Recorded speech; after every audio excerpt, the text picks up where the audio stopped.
کہ ہم خیال ساتھی کے لیے کے اندر گنجائش نہیں چھوڑا گیا۔ ہمارے یہاں الیکشن داندلیوں کی بنیاد پر ہوتی ہے،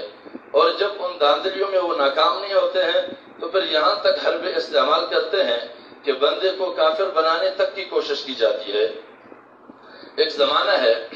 غالباً یہ 97 کے آس پاس تھے، اس زمانے میں یہ واقعہ تھا کہ بلوچستان سے مولانا عبدالغنی صاحب مرحوم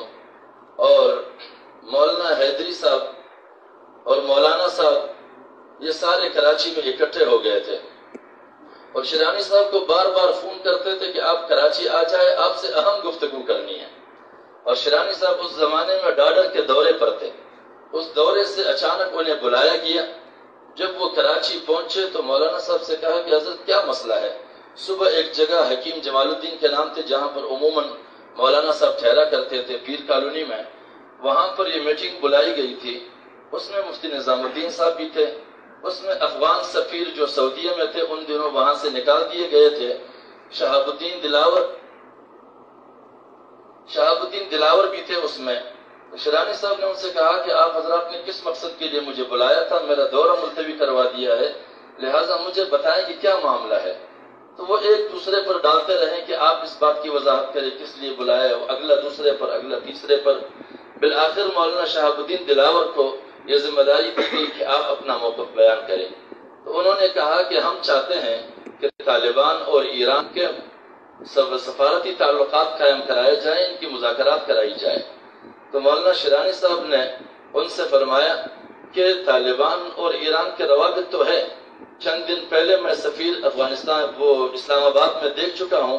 جس میں میں نے سفیر سے پوچھا کہ آپ کے معاملات کہاں تک گئے، تو انہوں نے کہا کہ ہم نے رابطہ کیا ہے، ہم نے افغانستان وفد بھی بھیجا ہے، اور یہاں پر بھی ہم نے رابطہ کیا ہے کہ آپ افغانستان کے اندر جو ایرانی سفراء کے ساتھ معاملہ پیش آیا ہے اس پر زبانی طور پر ایک اعلان کرا دے تاکہ عالمی دنیا کے سامنے ہمارا کم از کم کوئی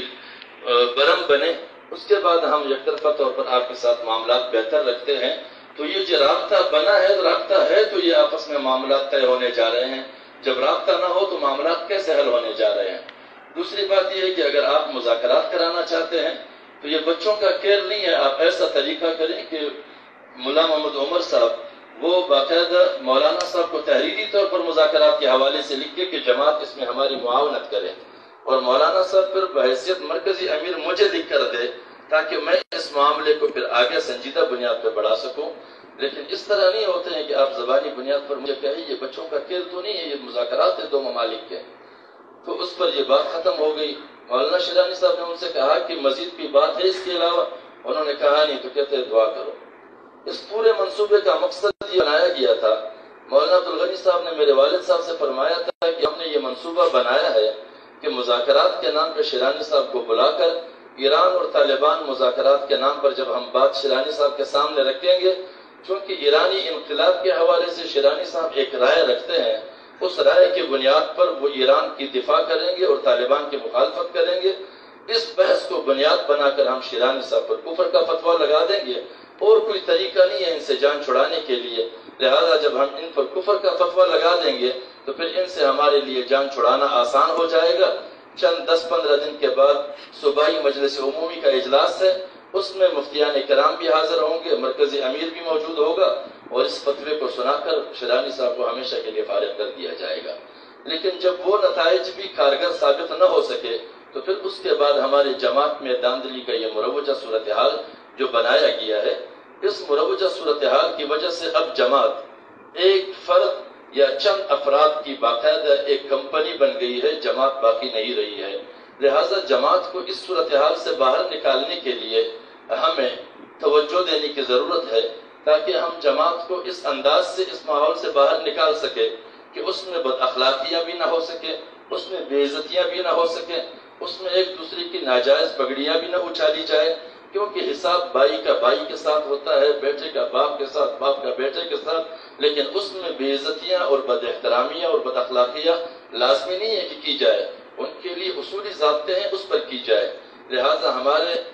آج کے نشست کا غالباً یہی مقصد ہے کہ ہم ان بنیادی مجالس کو سمجھ سکیں اور اس جماعت کو اس مصیبتوں سے نکال سکیں ہم۔ کیونکہ ہمارا جماعت اگر اسی صورتحال سے ہم کنار رہا اور فرد واحد کے فیصلے ہوتے رہے، اجتماعیت کی اس میں کوئی اہمیت باقی نہیں رہی، شریعت کی اس کے اندر کوئی اہمیت باقی نہیں رہی، تو پھر ہماری جماعت میں مسلم لیگ اور پیپلز اور دیگر سیکولر جماعتوں میں کوئی فرق باقی نہیں رہے گا۔ کیونکہ گزشتہ جماعتی رکن سازی کے بعد جو مرکز بنا تھا تو سکر میں اجلاس ہوا تھا، اس اجلاس میں حضرت مولانا فضل الرحمان صاحب فرماتے ہیں کہ ہمیں دستور کے اندر تبدیلی کی ضرورت ہے، کیونکہ ہمارا دستور اکابر نے